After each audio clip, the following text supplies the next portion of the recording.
কথায় আছে ঠেলার নাম বাবাজি। তবে আমার কাছে একটা প্রশ্নবোধক চিহ্ন যে আমাদের সেনাবাহিনীকে আসলে ভুল বুঝছে নাকি? সেনাবাহিনী ভুল বুঝে একটা বিবৃতি দিয়ে ফেলছে নাকি উত্তর সিটি কর্পোরেশনের যিনি প্রশাসক আছেন তিনি সেনাবাহিনীর বিবৃতির পরে যখন সারা বাংলাদেশ জুড়ে এটা নিয়ে তীব্র নিন্দা প্রতিবাদ জানাচ্ছি আমরা, তখন ডিএনসিসির এই প্রশাসক তার টনক টরেছে। আমরা আসলে বিষয়টা বুঝতে চাই। ভুল বোঝাবুঝি কেন হবে? একটা পত্রিকায় বিজ্ঞাপন আসছে, সেনাবাহিনীর তরফ থেকে একটা বিবৃতি আসছে, তার মানে পত্রিকার বিজ্ঞাপন সেনাবাহিনী বোঝে নেয়, বিষয়টা এরকমই তাহলে আমরা ধরে নিতে হবে।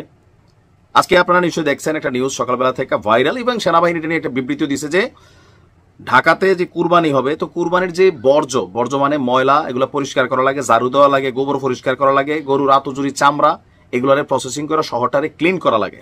এটা নিয়ে একটা বিবৃতি ছিল, তাই না?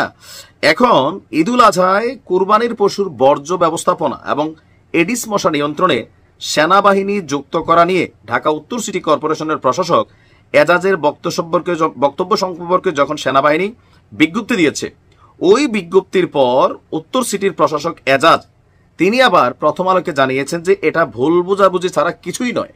এখন সেনাবাহিনীর সাথে ভুল বোঝাবুঝি হয়ে যাচ্ছে। তো কি হয়েছে? ওনার বক্তব্য হচ্ছে সেনাবাহিনীর বিভিন্ন সহায়ক প্রতিষ্ঠানের কাছ থেকে কর্পোরেশন সহায়তা নিচ্ছে, সেটাই বলা হয়েছে। কিন্তু 19 মে দেশের একটি টেলিভিশন চ্যানেলে প্রচারিত অনুষ্ঠানে প্রশাসক এজাজের বক্তব্য ছিল এরকম যে বর্জ্য ব্যবস্থাপনায় আমরা সেনাবাহিনীকে আবার কাজে লাগাবো, this is the first time they will be deploy.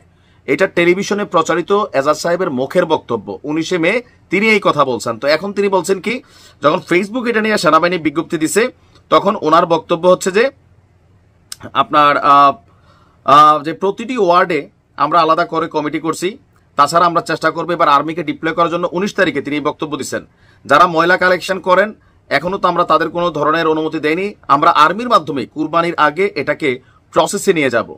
প্রশাসক সেই অনুষ্ঠানে আরো বলেছিলেন বর্জ্য ব্যবস্থাপনায় আমরা সেনাবাহিনীকে আবার কাজে লাগাবো, this is the first time they will deploy. সুতরাং আশা করি এটা একটা নতুন জায়গায় যাইবে।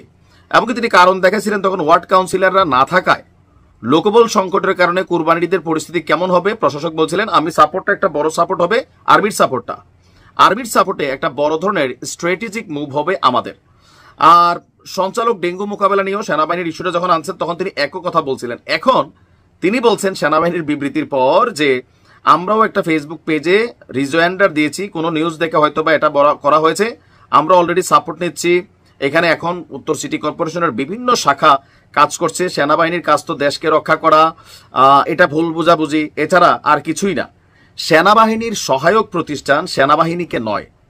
তাহলে আমরা 19 মের যেই টেলিভিশন বক্তব্য সেটাকে ধরবো, নাকি এখন তিনি যেই বক্তব্য দিচ্ছেন যে সেনাবাহিনীর সহায়ক প্রতিষ্ঠান সেনাবাহিনী নয়, কারণ তাদের কাছ থেকে সাহায্য নেওয়া হচ্ছে। তার বক্তব্য হচ্ছে বিএমটিএফ ইঞ্জিনিয়ারিং ব্রিগেড কাজ করছে, এগুলোকে হয়তোবা কোথাও কোনো জায়গায় আসছে, সেটাকে কেউ হয়তোবা তাদের কানে দিয়েছে, তারা বলছে ওগুলো তাদের কাজ না, তারা একদম সঠিক ফোর্সের কাজ তো সেটা নয়। আপনারা রাষ্ট্র চালাচ্ছেন, এত গুরুত্বপূর্ণ পদ চালাচ্ছেন, এত গুরুত্বপূর্ণ বাহিনী নিয়ে আপনারা বক্তব্য দিচ্ছেন, সেই বক্তব্যগুলা সোশ্যাল মিডিয়া প্ল্যাটফর্মে হোক, টেলিভিশনে হোক, প্রিন্ট মিডিয়াতে হোক, এগুলো কিন্তু অন রেকর্ডেড থাকছে প্রতিবেদন আকারে অথবা ভিডিও স্টেটমেন্ট আকারে। সেইখান থেকে আইসা যখন এজাজ ভাই আপনি এই ধরনের বক্তব্য দেন, বিষয়গুলো কিন্তু মানুষ পজিটিভ নিচ্ছে না। কারণ সেনাবাহিনী ভুল নাকি এজাজ ভাই ভুল, যদি এই প্রশ্ন মানুষকে জিগায়, চোখ বন্ধ কইরা এদেশের 90% মানুষ বলবে আপনি ভুল, আপনি এখন শাক দিয়া মাছ ঢাকার চেষ্টা করছেন, অথবা আপনি বক্তব্য দিতে জানেন না, যেটা দেন এটার মধ্যে প্যাচ ঘুষ লাগাই ফেলেন। আমার কাছে মনে হচ্ছে সেনাবাহিনীর বিবৃতির পরে নিন্দার ঝড়ে এজাজ ভাই এর চেতনা জায়গায় আসছে সম্ভবত। ভালো থাকুন।